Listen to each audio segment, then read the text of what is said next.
doesn't mean you have to vote Democrat. This year, in order to see benefits for our communities, we need to vote outside the box. Find out more by visiting us at tuconservative.com. Have brought you chaos at our border, failed foreign policy, sky-high prices, and out-of-control crime. It's time for new ideas and new leadership. Vote Abdul Ali for U.S. House District 12, and let's make America better. Paid for by Ali for Congress. And I'm running for New York State Assembly District 1, and I would like to invite you to my campaign kickoff on May 16th at 6 p.m. at the VFW Post 5350, located at 101 Riverhead Road in West Hampton Beach. Join me for cocktails and conversation about how we need to preserve home rule and bring back the rule of law to New York. I look forward to seeing you. Thanks.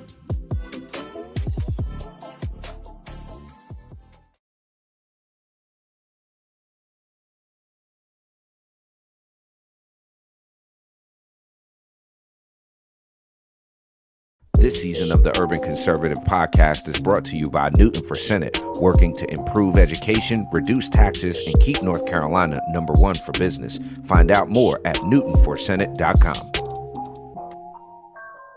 This episode of the Urban Conservative has also been sponsored by Case Technology Consulting. Help your business get value out of its data and become more efficient and streamlined. Case Technology Consulting. Check out the link in the description.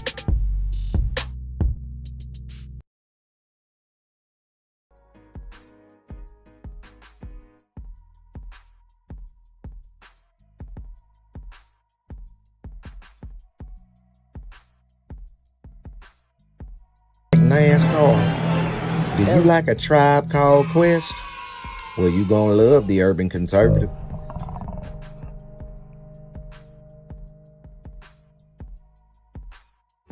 Do you like manwich and nachos? Well, then you'd love the Urban Conservative. Do you like guns? Do you like butter? Well, you're gonna love the Urban Conservative. Yo, what's good, son? You like pit bulls, say? You like solving Sudoku puzzles? Then you gonna love the Urban Conservative.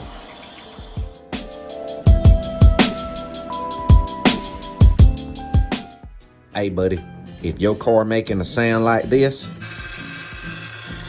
you might want to get you some power steering fluid and check out the Urban Conservative Podcast.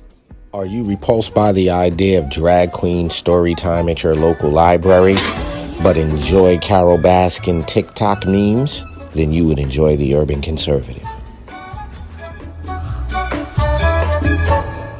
Do you want to slap your boss and then go home and make yourself some golden brown pancakes covered in butter and freshly made warm boysenberry syrup? Then you'll love the Urban Conservative. You're a little over Cardi B, and you're repulsed by the thought of Hogmaw. Check out the Urban Conservative. Are you ready?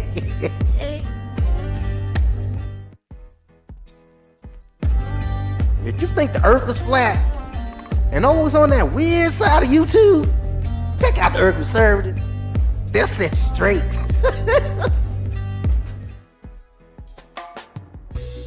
If you're in a chasing dopey and you love saltfish and festival, check out the Urban Conservative. All right, ladies and gentlemen, you know what it is. It's a Monday night. It's 8 p.m. It's time for the Urban Conservative Podcast. I am Abdul Ali. As always, I'm joined by my twin brother, Raheem, architect Soto. Our mission here at the Urban Conservative is to share conservative values and principles and the benefits of conservative policies to urban communities across this great nation of ours. Website you can go to support our mission, tuconservative.com.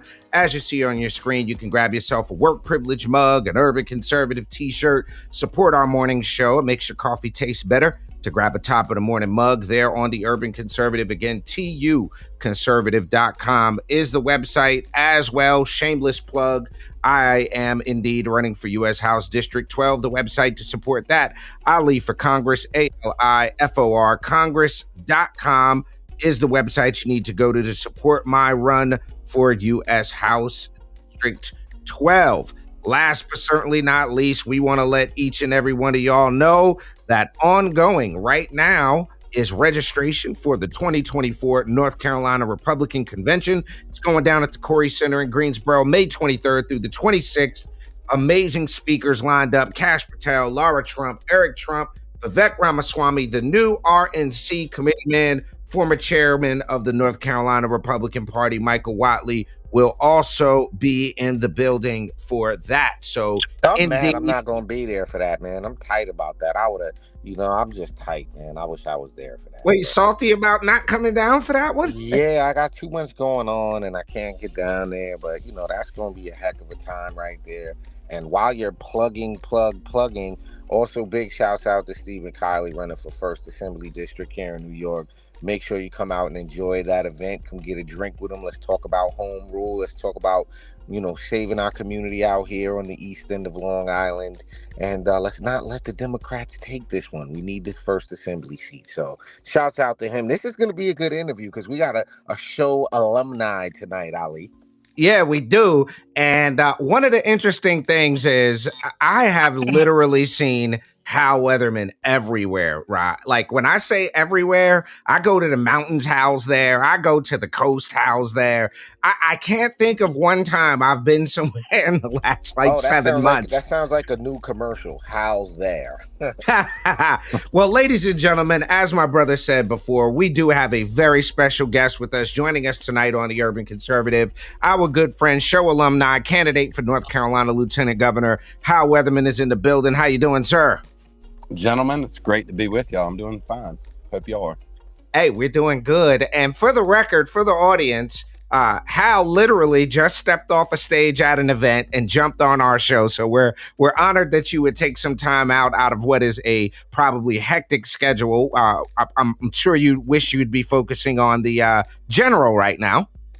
Well, yes, but that's, we don't do coronations in this state. And so the process has played out. We were the top vote getter for lieutenant governor on the Republican side. We had an 11-man field on primary election night. We were the top vote getter, which is great. We won 62 of the 100 counties and we got 181,000 votes. But we fell short of the 30% needed to avoid a runoff. And so the second place finisher, who we defeated by 34,000 votes on election night, and we defeated him in 80 of the 100 counties. He did call for a runoff, which is his right. And so that runoff is now. It's next week. It's May 14th. And early voting is underway right now, which means anywhere in the state you can go vote right now through May 11th. And again, May 14th is the election. But yeah, sure. Runoffs are brutal. The primary was hard enough. My wife and I, this is interesting. We campaigned, as you said, you saw, by the way, if you saw me everywhere, that means you were there, right? So, right. I mean, that goes both ways. That means you're working hard too. And I know you are, and you have been for some time. And good for you for doing that. But, my wife and I, we traveled, we went to all 100 counties. We were the only candidate in an 11-man field to go to all 100 counties. We went to 35 counties 5 times or more. We went to 10 counties 10 times or more during the primary. And so, you get through the primary and we had a good night. I say we won with an asterisk mark. We won, but we got to win it again in the runoff. And the runoff is like a 60-day sprint where you're trying to, take that 15, 16-month campaign you just ran and cram it into 60 days. And it's just near impossible. So, yeah, it's really rough. I'm not going to lie. I'm pretty tired right now.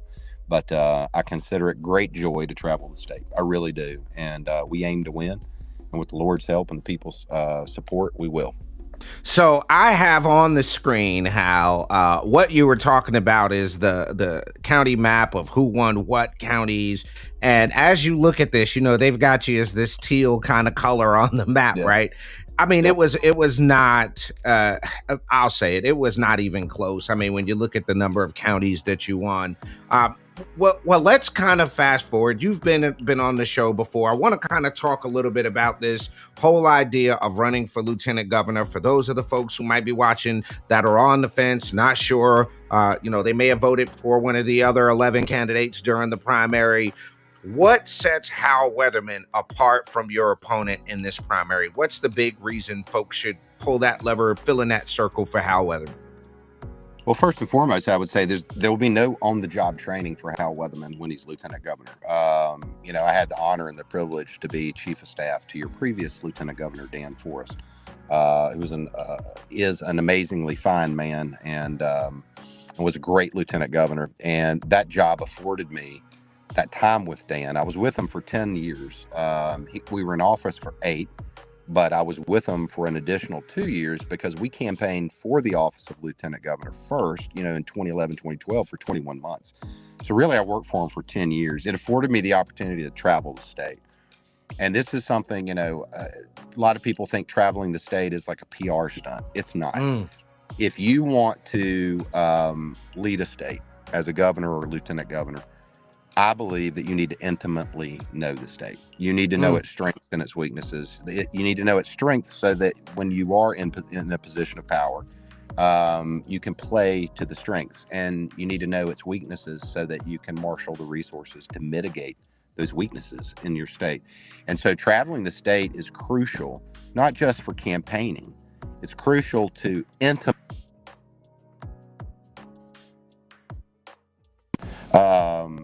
between, as you know, the urban areas and the rural, or east and west, or right, just culturally different. The issues are different, and I hear all the time from the people in the far east and equally in the far west that, hey, nobody ever comes out here, like ever, like no elected officials ever come out here, and that's half the battle, is just being relevant from a political standpoint. But I think that's sad. I think if you're the governor or the lieutenant governor of the state, you should be a servant leader. And servant leader starts by first humbling yourself, traveling the state, meeting people, and say, how can I serve you?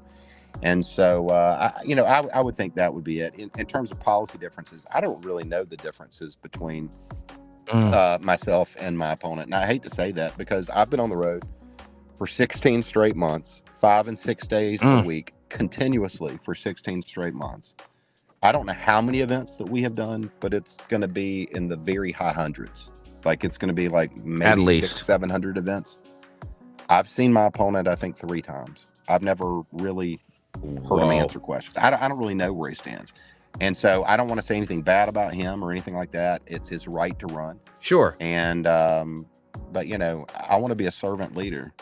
And if I do have the honor and the privilege to win, I'm not gonna govern from Raleigh.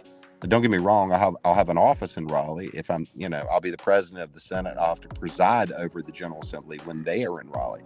But other than that, I'm gonna govern from the road. I'm not gonna stop pulling off the road. I'm gonna stay on the road because I want people to have a lieutenant governor that they know personally. I want them to have my personal cell phone.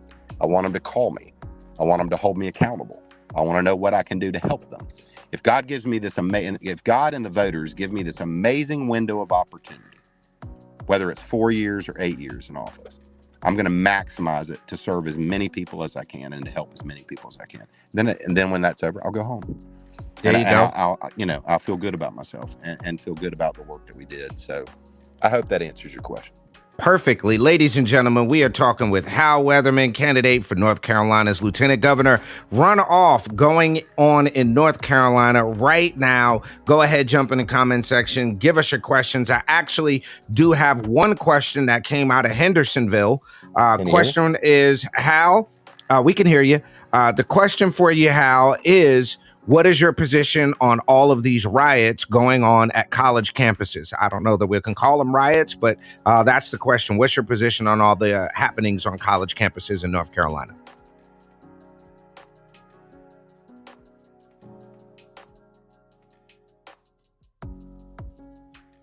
A question came in from Hendersonville, and the question was regarding the. They said riots in the question. I'm just going to call them interesting protests. But what's your position on the protests going on college campuses in North Carolina? I think it's a clarion call. I think it's a wake-up call for America. I actually think that what you're witnessing right now, first of all, everything's in context. So you have to put things in context. We have had a completely collapsed southern U.S. border where literally hundreds of thousands, if not millions of military-aged men have streamed across our border. Many of them are from countries that do commit terrorism against the United States. And so, in the coverage, in the interviews, the post-event interviews and whatnot, it is very clear that on most of these college campuses, the vast majority of the quote protesters aren't even students. They're not even students. They're calling them agitators. I want people to wake up and realize, if there is an adult, able-bodied, military-age man on a college campus who doesn't belong there, he's not a student there, and he's wearing a headscarf that says Hamas or one of the other state, terrorist organizations. Right. Why would you assume that's not who they are, especially with an open border? I actually think what you're starting to witness now are trial runs. That's my personal, I don't care what that sounds like. That's what I personally believe. Testing the capacity of our security forces, testing how we respond to things.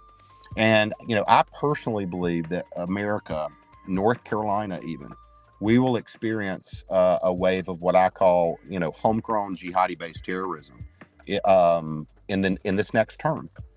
Why would we assume that we wouldn't, with all these people streaming across the border? So, I'm totally against, obviously, the protest. They're going, sure, I believe in free speech. But when you're openly calling for genocide, when you are in the face of a Jewish individual and you're preventing their movement on campus, when you're threatening them, when you're calling for a mass annihilation of the Jews, if they are foreign-based, and they have some kind of visa, we should revoke their visa and send them home, first of all. If they are a naturalized or citizen otherwise here in the United States and they have a right to be there and to express their First Amendment rights, the second they start calling for genocide and things of that nature, expel them and send them home. If I were I love that some of the big donors of some of these big schools, prestigious schools, Columbia, Harvard, things like that, I love that some of these big donors are standing up and pulling their funding from the school. I love it. It is time that Americans start standing up and realizing that, hey guys, this is literally like the things that are being said and tolerated on some of these campuses by the campus administrators. It's so reminiscent of Europe, late 1930s. Wow. That it should scare people of what the future holds. And so, no, it's disgusting. It's absolutely disgusting. Right on. Thankfully, you're starting to see a backlash now. And from American patriots who are standing up and saying, no, we're going to do it. Listen, I know Lee Roberts, the chancellor at Chapel Hill. Yeah. I love that he went out there. I love that the frat boys got out there and protected the flag to the best of their ability. I love that the chancellor himself went out there and put the American flag back up on the pole stand at Chapel Hill, no less. Right. Hey, Hal, not for nothing. One of the things, since they mentioned this, a letter, and this was just a couple hours ago, more than 750 faculty and staff at UNC Chapel Hill signed a letter calling on administrators to dismiss the charges against college students involved in the April 30th protest at Polk Place. So now they should get a pass, is basically what the faculty and staff are asking for. Who gets the pass? I missed that. The people who were out there taking down the American flag. Correct. That's unbelievable. Yep. That's what they're asking for. But it's good to know that we have someone running for lieutenant governor that has an eye on this stuff, because I know you had mentioned out on the campaign trail, which is problematic for me and for the folks that live in North Carolina, when you hear about substations, electrical substations being attacked, trains derailing. I mean, That's serious stuff. And to have somebody, oblivious to what's actually happening is dangerous, I think, for our state. So I'm glad to hear that you as Lieutenant Governor are thinking that way. One thing I want to kind of switch gears here. I know we have a primary, but I'm going to assume that the trend holds and that you'll make it through the primary. I know you don't take anything for granted, but we're talking about taking on Rachel Hunt, governor's daughter, all that kind of thing.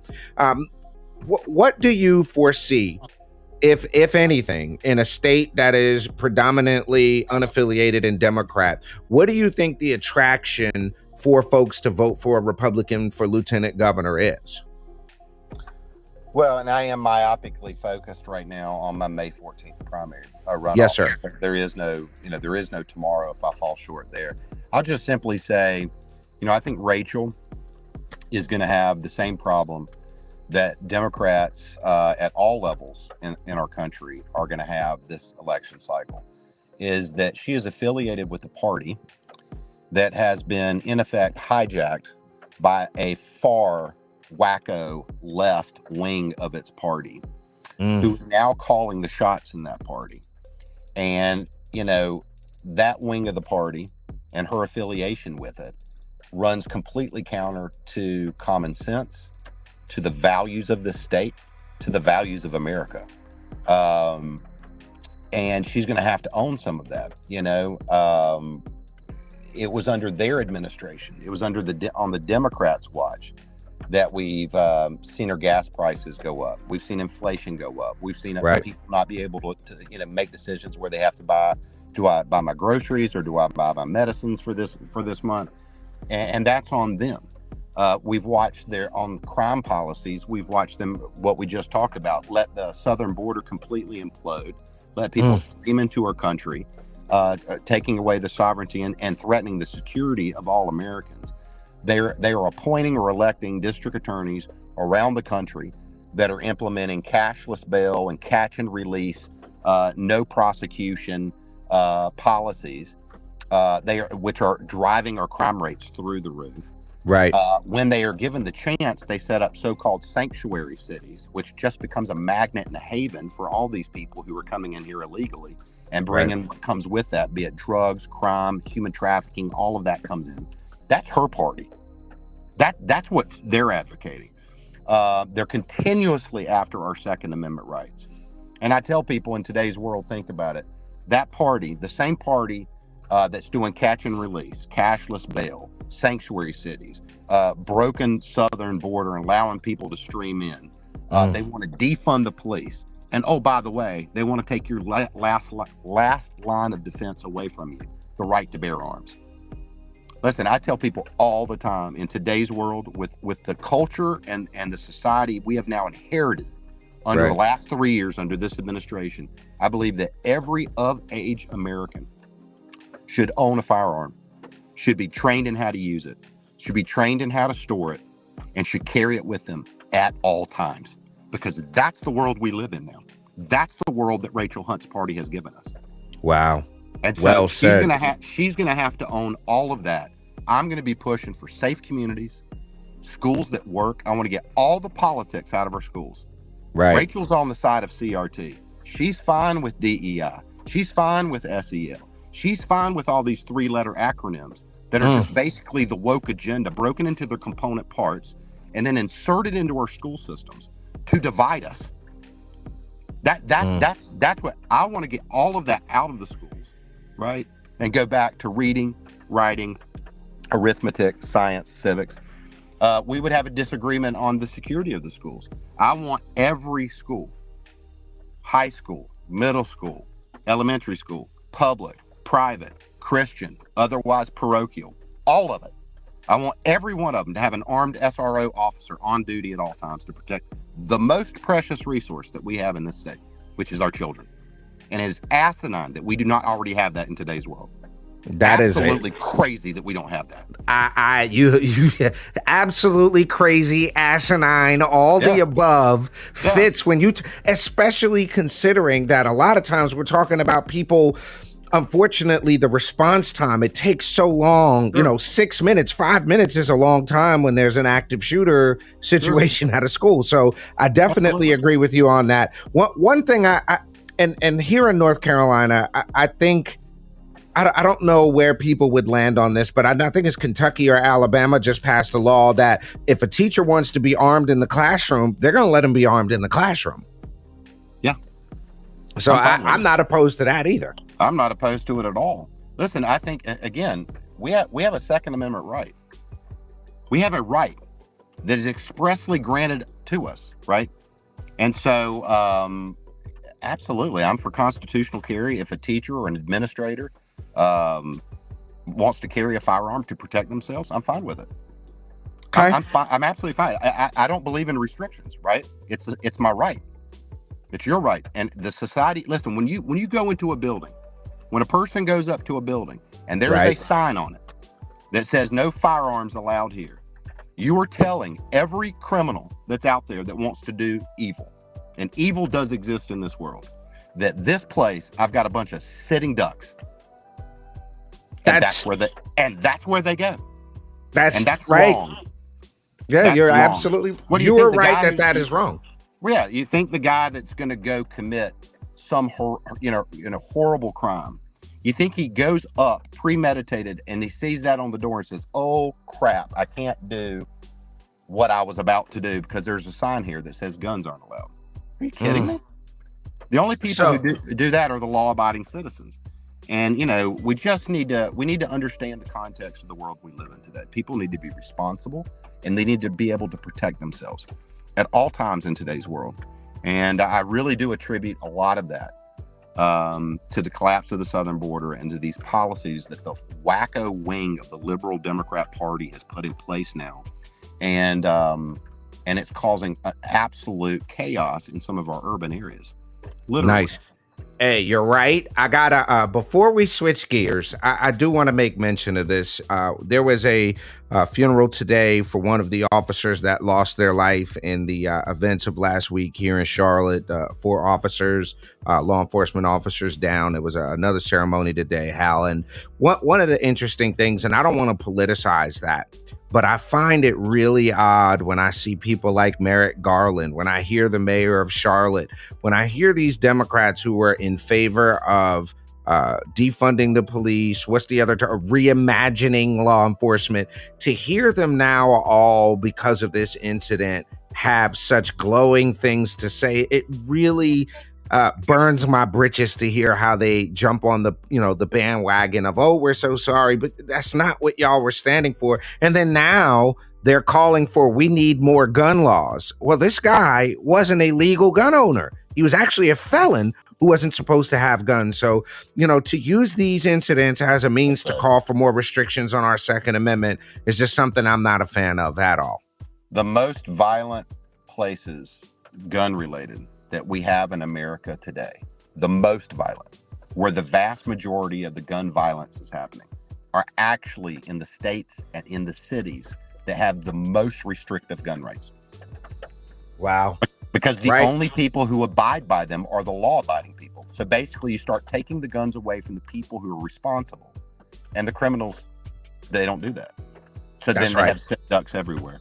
And so it's just, it's the age-old problem. Yeah, I don't want to politicize it either. I don't, I know Charlotte was just rocked by that. And I think we can all join together and say that, pray for families and all that. I mean, I totally get it. But yeah, some of these policies are directly responsible for a lot of these things. And so we need to be Hal, tough on crime.